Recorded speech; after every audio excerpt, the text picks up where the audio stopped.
मोदी जी की सारी नीतियां जो है बड़ी बड़ी खरपतियों के लिए है। सारे देश की जो संपत्ति है वो सारा इनको पकड़ा रखा है।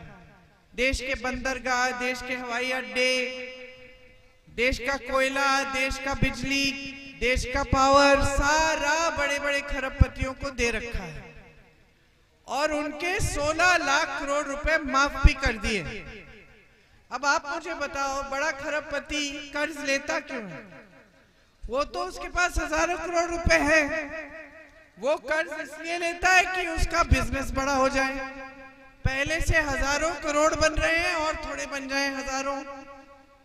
अब आपने इनके तो कर्ज माफ कर लिए 16 लाख करोड़ रुपए, और किसान का 1 रुपया माफ नहीं किया। किसान कर्ज क्यों लेता है? बहने बताओ।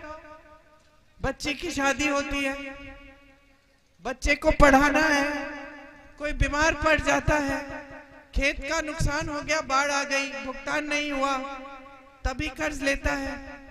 जीने मरने का सवाल होता है तभी कर्ज लेता है। और उत्तर प्रदेश में ऐसे किसान हैं, मैं उनके घर गई हूं, उनके परिवारों से मिली हूं, जिन्होंने 1 लाख रुपए का कर्ज लिया था और चुका नहीं पाए, आत्महत्या कर ली कि अब कोई अंधेरा ही अंधेरा दिख रहा था। मैं उनके घर गई हूं, मैं ऐसे किसान के घर गई हूं जो खाद के वितरण की कतार में खड़ा खड़ा गिर के मर गया। सेहत ठीक नहीं थी, गरीब था, खेत खराब हो गए थे, सोच रहा था कि खाद लूंगा, थोड़ा सा और उपज करूंगा, कोशिश करूंगा, कर्ज लिया हुआ था।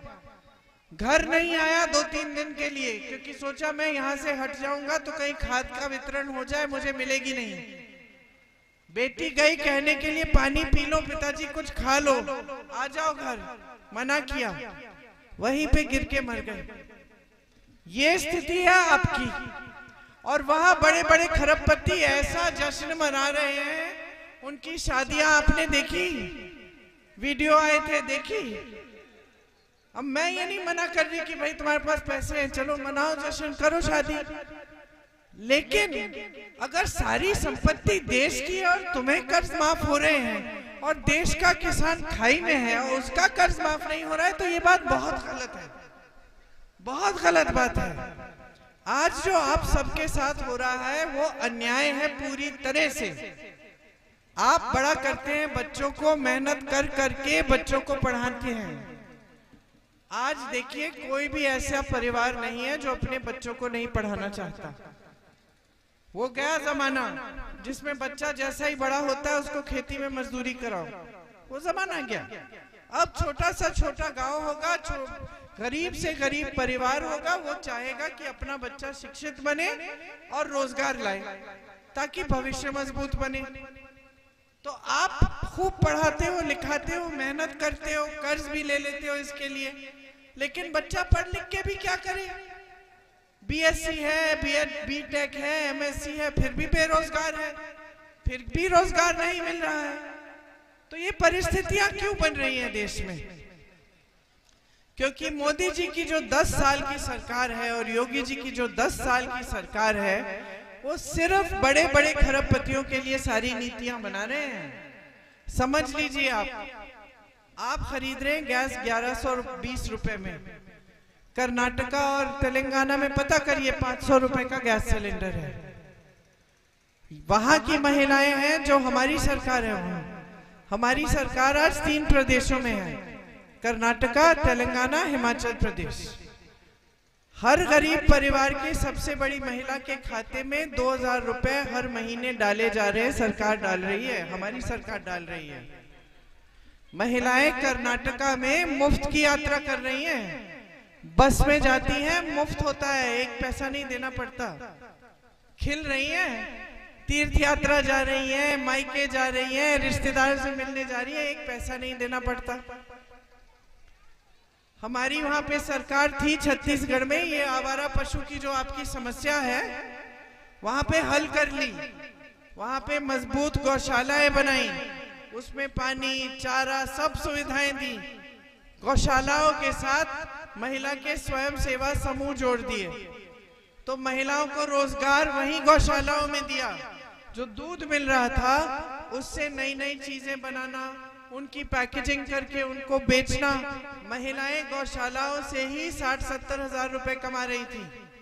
मैं मिली हूँ ऐसी महिलाओं से, ऐसे ही नहीं कह रही, मैं मिली हूँ। उन्होंने मुझे बताया कि दीदी हम ये काम दिखाया कि क्या क्या काम कर रहे थे, किस तरह से बना रहे थे अच्छी अच्छी मिठाइयाँ और बेच रहे थे, और तमाम चीजें, सिर्फ मिठाइयाँ नहीं। उसके अलावा हमारी सरकार ने कहा कि हम गोबर खरीदेंगे जनता से। तो जनता ने जब सुना कि सरकार गोबर खरीदेगी, जानवर रखना शुरू किया। सरकार ने गोबर खरीदा, गोबर से गोबर गैस बनाकर आपके गांव में भेजा, समस्या हल। जानवर भी खुश, जनता भी खुश, सरकार भी खुश। तो नियत होनी चाहिए भाई और बहनों, समस्याओं को हल करने की नियत। राजस्थान में हमारी सरकार थी, 25 लाख का स्वास्थ्य बीमा हम लोग दे रहे थे। तो 25 लाख तक जितना भी इलाज था मुफ्त में था। यहाँ उत्तर प्रदेश की सरकार क्या दे रही है? आप बीमार पड़ते हो, कोई सुविधा है? वहां मैं ऐसे लोगों से मिली, राजस्थान में हमारी सरकार में ऐसे लोग थे, गरीब लोग थे, हार्ट का ऑपरेशन किया था, बहन एक पैसा नहीं दिया। ब्रेन की सर्जरी की, कैंसर का पूरा ट्रीटमेंट हो रहा था बगैर एक पैसे का खर्चा। खर्चा सिर्फ क्या था? अपना वो पहचान पत्र बनाना था, बस। ये हो रहा था हमारे प्रदेशों में, और आज जहां जहां सरकार है वहां हो रहा है। तो इतना मुश्किल नहीं है आपकी समस्याओं को सुलझाना। ये विचारधारा की बात है, नियत की बात है। अब देखिए हमारी विचारधारा क्या है। हमारे पिताजी पंचायती राज लाए देश में, उसमें 33% महिलाओं को भी आरक्षण दिया। सोच क्या थी कि प्रधान मजबूत बनेगा, प्रधान को जो गांव के कार्य हैं उसके लिए हम डायरेक्ट पैसा भेज देंगे। तो जो गांव में अगर कुएं को ठीक करना है, सड़क को ठीक करना है, कोई और काम है विकास का, तो प्रधान खुद करा सकता है, उसको राशि केंद्र भेज देगी। ये सोच थी। आज देखा है आपने यहाँ के जो भाजपा प्रत्याशी है, इनकी सोच क्या है? प्रधानों को दबाना, धमकाना।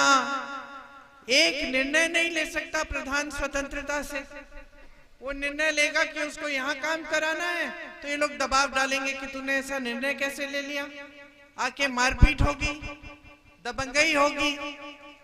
ये सब फैला रखा है आपके पूरे जिले में। यहाँ जमीन छीन रहे हैं लोगों से। हमारी विचारधारा क्या है? मेरी दादी जी ने तो हजारों लाखों करोड़ लोगों को जमीन के पट्टे दिलवाए। आपकी सांसद थी यहाँ। ये लोग अहंकार से घूमते हैं, बड़ी बड़ी गाड़ियों में सबको डांटते चले आते हैं। यहाँ की सांसद आपकी प्रधानमंत्री थी इंदिरा जी, प्रेम से आपके बीच आती थी, आपके गांव गांव जाती थी। मैं आज भी दूर दराज गांव में जाती हूँ तो कोई ना कोई बुजुर्ग मिलता है जो कहता है ये तुम्हारी दादी जी आई थी उस जमाने में। और ये लोग इतना अहंकार दिखा रहे हैं। कोटेदार की हालात देखो, 200-200 रुपए मिलते हैं कोटेदारों को अलग प्रदेशों में, यहाँ 90 रुपए मिल रहे हैं। ऊपर से वो भी पूरा नहीं मिलता क्योंकि बीच से अधिकारी ले लेते हैं। तो हर स्तर पर, चाहे कर्मचारी हो, चाहे अधिकारी हो, चाहे मिडिल क्लास का कोई हो, चाहे दुकानदार हो, किसान हो, नौजवान हो, महिलाएं हैं, सब पिस रहे हैं किसी न किसी तरह से इस सरकार में। किसी के लिए नीति नहीं है। बड़े बड़े खरबपतियों के लिए सारी नीतियां। किसान कानून ला रहे थे, उन कानूनों से किसान और भी पिस जाता। आज बाढ़ आती है इतनी, यहाँ गंगा ब्रिज मेरी दादी जी ने बनवाया, यहाँ एनटीपीसी लगवाया, खूब विकास के कार्य हुए। अब यहाँ बाढ़ आती है, बाढ़ आती है, क्या आपको मुआवजा मिलता है? भुगतान नहीं मिलता। तो मतलब कैसे करोगे अब आगे जिंदगी के लिए, कैसे चलोगे? क्या सोच के आगे बढ़ोगे? बच्चे पढ़ भी लेते हैं, रोजगार भी नहीं मिलता, भविष्य में क्या है? तो फिर आप ऐसे जीवन जी रहे हैं कि अगले दिन का बस काम निकल जाए, फिर आगे हम देखेंगे। तो ये तो सही नहीं है ना। इतना बड़ा देश है, इतनी संपत्ति है, ये संपत्ति आपके हाथों में जानी चाहिए। तो कांग्रेस पार्टी में खास तौर से जो मेरे भाई राहुल गांधी जी हैं, जो आपके सांसद बनने जा रहे हैं और जो आपके प्रत्याशी हैं यहाँ से कांग्रेस के, उनकी सोच एकदम अलग है भाजपाइयों से। उनकी सोच ये है कि देश की संपत्ति देश के देशवासियों की जेब में वापस डालनी है। तो वो कुछ गारंटी लाए हैं। उन्होंने 4000 किलोमीटर पैदल यात्रा की कन्याकुमारी से कश्मीर, और फिर एक और यात्रा की मणिपुर से मुंबई। कुल 8000 किलोमीटर की यात्रा की सिर्फ आपके बीच आने के लिए, आपकी समस्याओं को सुनने के लिए और ये समझने के लिए कि ये 10 सालों की मोदी जी की सरकार ने किया क्या। आपने वहां उस वैन पे देखा होगा, टीवी पे उधर वो चल रहे हैं। तो जब वापस आए तो उन्होंने कहा हमें ऐसी नीतियां लानी है अगर हमारी सरकार आए जिससे जनता के पैसे उनके जेब में जाए, जनता को न्याय मिले। क्या है ये नीतियां? इनको हम गारंटी बोलते हैं। सबसे पहली, बहनों सुन लो, जैसे हमारे प्रदेशों में 2-2 हजार रुपए खाते में जा रहे हैं, हम पूरे देश भर में जितनी भी गरीब परिवार हैं उनकी सबसे बड़ी महिला के खाते में 8500 रुपए हर महीने डालेंगे। 1 साल में 1 लाख रुपए बनेंगे। भैया कहते हैं कि अगर मोदी जी 22 खरबपति बना सकते हैं तो हम करोड़ों लखपति बना सकते हैं। हम करोड़ों महिलाओं के खाते में 1 लाख रुपए सालाना डालेंगे। हम करोड़ों युवाओं के खातों में कैसे? हम एक कानून लाएंगे कि जो स्नातक पास है उसका अधिकार बनेगा कि पहली नौकरी सरकार को देनी पड़ेगी। मतलब ये सरकारी बड़ी बड़ी कंपनियां हैं, इसमें जो स्नातक पास होंगे उनको 1 लाख सालाना की नौकरी मिल जाएगी उन कारखानों में, और उससे आपका हुनर बढ़ेगा। इसके अलावा आपके पेपर लीक होते हैं, उसके खिलाफ सख्त से सख्त कानून आएगा। आप छोटा कारोबार शुरू करना चाहते हैं, 5000 करोड़ का फंड हम दिलवाएंगे। उसमें से जो भी नवयुवक अपना छोटा कारोबार शुरू करना चाहता है, चाहे महिला हो पुरुष हो, वो कह सकता है मुझे ये छोटा सा कारखाना शुरू करना है और उसको सुविधा मिल जाएगी पैसों की। खेती के सारे सामान जो हैं उनसे हम जीएसटी हटा के उनको सस्ता कर देंगे। एक कानून लाएंगे कि अगर नुकसान होता है 30 दिन के अंदर अंदर भुगतान देना ही पड़ेगा। इसके अलावा आपको न्यूनतम समर्थन मूल्य मिलता नहीं है, सही दाम नहीं मिलता उपज के लिए। हम कानूनी अधिकार बना देंगे किसान का। कानून लाएंगे कि कोई भी सरकार आए, आपको न्यूनतम समर्थन मूल्य मिलना ही पड़ेगा। मैंने छत्तीसगढ़ की बात करी, आवारा पशु की बात करी। छत्तीसगढ़ में जब हमारी सरकार थी, हमने किसानों का कर्ज माफ किया। हम पूरे देश भर में किसान के कर्ज माफी का एक स्थायी आयोग बनाएंगे, जिसमें जब जब आप संकट में होंगे आपके कर्ज माफ हो जाएंगे। आपको गांव में मनरेगा का हमने कार्यक्रम बनाया था। आपको याद होगा जब शुरू हुआ था तो मनरेगा में खूब पैसे थे और कमाई भी समय पे हो जाती थी। आज मनरेगा में पैसे नहीं मिलते क्योंकि मोदी जी की योजना थी कि मनरेगा को बंद करना है। जब उनको लगा कि इसका बहुत रिएक्शन हो जाएगा, प्रतिक्रिया हो जाएगी, तो उन्होंने सोचा कि मनरेगा में कम पैसे डाल के मनरेगा को कमजोर करेंगे। हमारी विचारधारा अलग है। हमने ही मनरेगा बनाया और हमने ही ये तय किया कि 100 दिन का रोजगार आपको मिलना आपका अधिकार है, इसीलिए मनरेगा शुरू किया। तो हम मनरेगा को मजबूत बनाएंगे और सिर्फ गांव में नहीं, शहरों में भी मनरेगा कराएंगे। शहरी मनरेगा आएगा, जिससे शहर में भी 100 दिन का रोजगार आपका पक्का। इसके अलावा आज श्रमिक का शोषण होता है, जहां जहां जाता है ठेकेदार उसको मनमर्जी के पैसे दे देता है दिन के लिए, दिहाड़ी। हम कह रहे हैं कि दिहाड़ी पूरे देश में 400 से कम नहीं हो पाएगी, 400 से ऊपर ही होनी है। तो ये सारी हमारी गारंटी है, और हम कह रहे हैं कि जैसे हमारे कांग्रेस के प्रदेशों में आज भी हम करके दिखा रहे हैं, ये हम देश भर में करके दिखाएंगे। हम आपको दिखाएंगे कि अगर सरकार जनता की सरकार होती है तो कैसे चलती है, जनता को सुविधा होती है उस सरकार से। आप जानते हो, यहाँ बड़े से बड़े प्रधानमंत्री आपके सांसद रहे, मेरी माताजी रही आपकी सांसद, तो कितना काम हुआ। अभी भी सांसद है, कोरोना में सबसे ज्यादा मदद उन्होंने यहाँ रायबरेली में और अमेठी में कराई। जो लोग पलायन करके फंस गए थे अलग शहरों में, उन सबको ढूंढ के घर वापस सही सलामत लाने का काम किया। इतने काम किए, जब सरकार नहीं है तब भी पूरी कोशिश करती है कि आपके लिए काम करें। लेकिन अगर सरकार आ जाए केंद्र में तो ये सारी नीतियां लागू कर सकते हैं, ये पैसे आपके खाते में लाना, ये सब काम करना। तो बहुत जरूरी है कि सरकार केंद्र में आए, इसीलिए भारी से भारी बहुमत से राहुल भैया को जिताइए, ताकि यहाँ एक जो परंपरा आपने डाली है ना, आपकी जो राजनीतिक परंपरा है अमेठी रायबरेली की, मुझे बहुत पसंद है। इसमें चाहे आपका सांसद प्रधानमंत्री हो, मंत्री हो, कोई भी हो, आपके गांव में आता है तो जानता है कि आप सवाल उठाएंगे, आप विकास मांगेंगे, आप बोलेंगे कि भाई मेरा बिजली का खंभा लगा दिया आपने, इसमें तार लगा लो, नहीं तो इस बार वोट नहीं मिलेगा। ये बहुत अच्छी परंपरा है। इसका मतलब है आप जागरूक हो, आप सही निर्णय लेते हो, देश को राजनीतिक दिशा दिखाते हो।